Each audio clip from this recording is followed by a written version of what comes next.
一命二运三风水，风水好坏和你大有关系。欢迎大家来到今天的小酱汁命理讲堂。今天小酱汁主要给大家讲讲一脸苦相、命苦福薄，脸上显着4种迹象的人会越来越苦。在如今的生活中，孤寡老人与留守儿童越来越多。留守儿童是生活所逼，无可奈何；孤寡老人是道德薄弱所致，是可以改善的。只不过如今越来越多的子女缺乏孝道，不懂得感恩父母、孝顺父母，父母含辛茹苦地将自己抚养成人，有能力、有出息以后就抛弃了父母，导致年迈的父母成为孤寡老人，晚年生活甚是孤寂。那么晚年孤寡的人的面相如何呢？下面我就来给大家具体讲讲。1. 下3白眼。面相下3白眼的人是一个非常心高气傲的人，在年轻的时候，他们不可一世的态度，他们唯我独尊的想法，导致他们与丈夫、与子女的关系很差，再加上他们生性凉薄，亲情观念薄弱，所以无法获得幸福的婚姻、美满的家庭，生活过得很是孤苦。在年轻的时候，或许还可以通过自己的能力来维系生活，让自己不那么悲凉，但一到了年迈之际，步入晚年，丧失了赚钱的能力，不能够维系自己的生活，不能够照顾自己的起居，没有伴侣陪伴，没有子女孝顺，日子则会过得非常凄凉。由此可见，下3白眼也是晚年孤寂的面相特征之一啊。2. 两腮消瘦。两腮消瘦、尖削会形成一个倒三角形的脸型。倒三角形脸型面相之人是一个非常自私自利、虚荣心重的人。这样的人在婚姻中很少会顾及到自己丈夫、子女的感受，他们目中无人的性格，随意践踏人的自尊，早已让丈夫、子女对自己怀恨在心，怨言诸多。可见两腮消瘦面相的女人，婚姻家庭都不幸福，到了晚年自然是要孤苦伶仃一个人生活，无子女照顾的。另外，两腮的面相乃是我们下庭的部位，与我们的晚年的运势凶吉密切相关，而两腮消瘦主晚年运势不佳，因此如此面相之人晚年必定孤寂悲惨。3. 泪堂有杂纹。泪堂指的是下眼睑处，在相学中也称子女宫，代表着一个人的子女运势和感情运势。如果泪堂处杂纹较多的话，感情生活会变得非常的不顺利，财运和事业也会造成一定的破坏。而且此处杂纹较多的话，也会影响到自身的生育能力和健康运势。子女运不佳，与子女的缘分比较浅，也容易与子女发生矛盾，一生为子女操劳不断。但是到年老时，子女大多不在身边，生活孤苦无依。4. 山根尖细。山根位于两眼之间，属于鼻梁顶端与印堂的交界。如果一个人的鼻梁瘦削、山根尖细的话，这种人一般个性非常的孤僻，不太喜欢与人交流，交际能力比较差，朋友也比较少。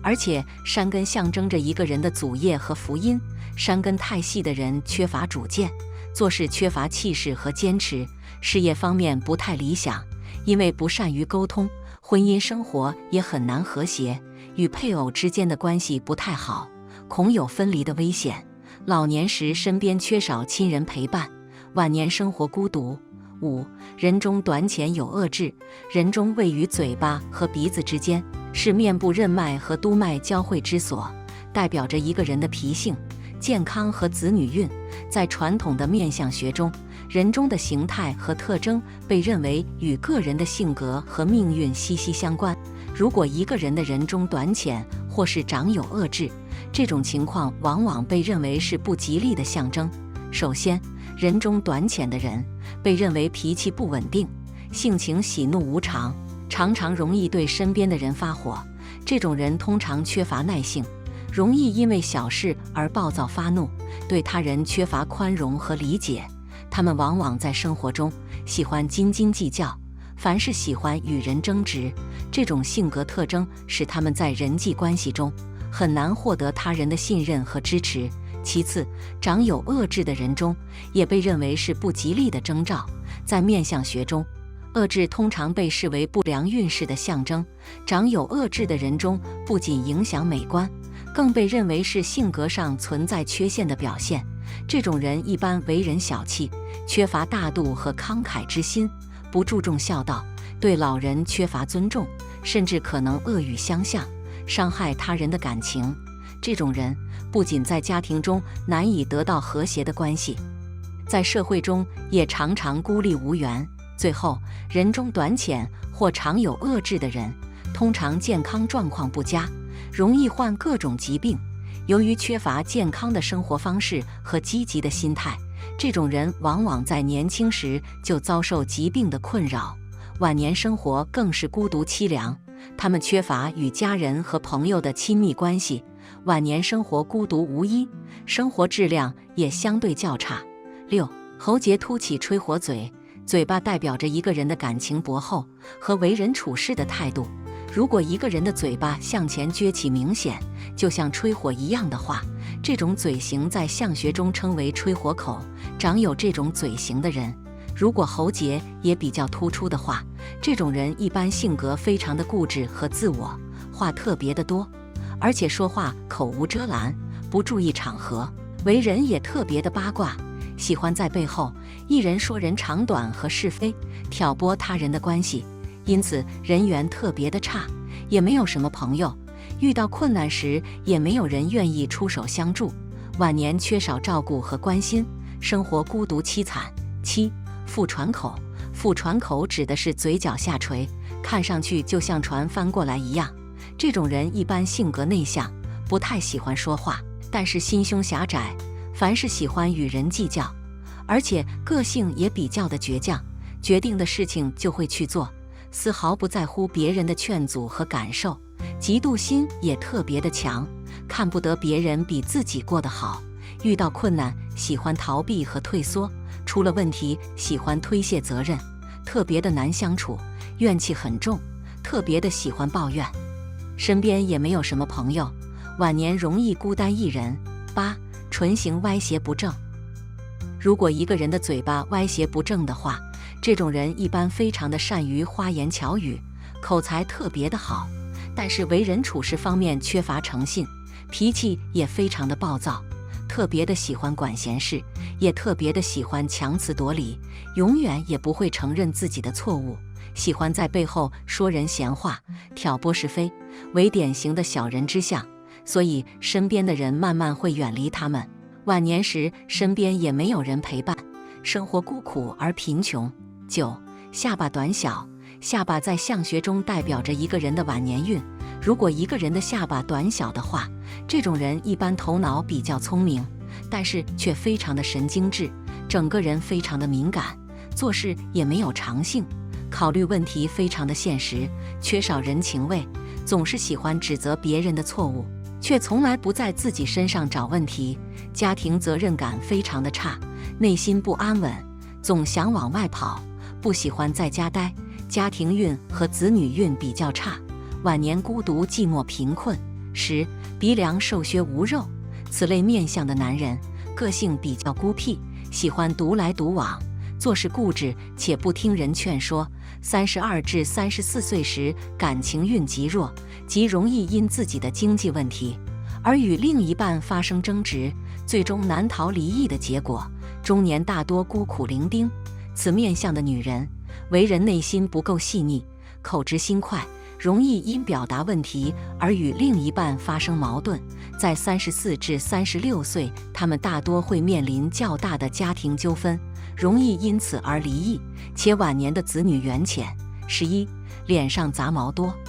此类面相的男人缺乏诚信，喜欢吹嘘，虚荣心强，心胸狭窄，十分记仇，身边朋友寥寥无几，且大多会选择远离他们，事业难有贵人。在40至43岁间，虽然事业运不俗，但亦因与另一半纠纷而导致事业出现危机，感情也易因此崩溃。此面相的女人为人口德差，性格强势，从不考虑他人利益，婚前亦因过于自私自利而不断伤及另一半，婚后则易因过度贪婪钱财而与另一半发生矛盾，最终难逃离异结局。中年会较为孤独，老年老无所依。12. 鹰钩鼻，这类面相的男人是典型是事业能手，为人有城府且善于谋划，事业方面大多能获得不俗的成就，但极不利婚姻。在30至34岁间，易因经受不住诱惑而出轨，且有二婚的倾向。48至52岁期间，易因遗产或是其他经济纠纷而与另一半或子女发生矛盾，最终导致自己被冷落，晚年难有依靠。此面相的女人为人自私，通常会以怨报德，婚后易因另一半无法满足自己某些无理的要求而责怪对方，最终易造成感情畸形。在40至44岁期间极易离异，晚年生活孤独。13. 嘴唇厚且牙缝大，有此面相特征的男人，为人做事缺乏规划，喜欢幻想且执行能力弱，在爱情中喜欢逃避，并且对另一半漠不关心，婚后易出现同床异梦，老来亦无妻女陪伴。此面相的女人注重物质与肉欲，无法忍受单调的生活，婚后易因不甘平淡而奔波事业，忽略家庭，亦因此而导致与家人关系不和。老年即便富贵，也孤独难免。上述我说的便是孤寡命的面相。这几种面相的人是会变成一个很孤单之人，他们生活中就只会思考到自己的感觉，即便是结婚了也会这样。他们是不看重情感的，和老婆的共处是不好的，和儿女的情感也很不好，因此到了晚年是不可以寻找到依赖的。好了，今天的分享到这里就结束了，希望大家能够喜欢，记得给小酱汁点点关注和小铃铛，小酱汁会继续给大家分享更多有趣的命理内容，我们下期再见。